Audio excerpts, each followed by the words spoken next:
ምንድነው መፍዘዝ? ፈርስት ዴት ላይ ያለ ነው ትንሽ ፍዝዝ፣ ሰከንድ ላይ ድንዝዝ፣ ታዲያ ሰርድ ላይ ወዝወዝ ነው። እኔ የምልሽ ለምን ከሚደብረን ስለ ቤተሰቦቼ ታሪክና ጀብድ ዝና አልነገርሽም? ሽሮ ሜዳን ታውቂዋለሽ አይደል? ሽሮ ሜዳ ከመባሉ በፊት የባህል የአልባሳት መሸጫ ከመሆኑ በፊት ክችን ያለ ሽሮ የሚሸጥበት ቦታ ነበር። ባይዚ ታዲያ እታጉ ሽሮ ይባላል። ታዲያ የእታጉ ሽሮ ኃይለ ሥላሴ ከነ ባለቤታቸው አፄ ኃይለ ሥላሴ በቃ አሉ በሰዓቱ የሚባሉ አሉ ጭሰኞች በቃ እንዳለ የመጡ ይመገቡት እዛ ነበር። እታጉ ማምጡን ጥሩ ነው። አክስቴ ባለዝና እንትንስ ፔፕሲ ሜዳን ታውቂዋለሽ? ፔፕሲ ሜዳ ምንድነው ደግሞ እሱ? ፔፕሲ ሜዳ አታውቂውም?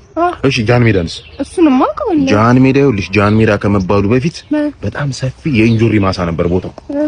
አፄ ኃይለ ሥላሴ መንበረ ስልጣናቸውን በያዙ ማግስት ነው እጭድ አድርገው ያንን እንጆሪ ሙሉ ለባለቤታቸው። ከዛ በኋላ ምን ተባለ? ጃን ሜዳ ጃር ሊያጨሩት ጃን ሜዳ።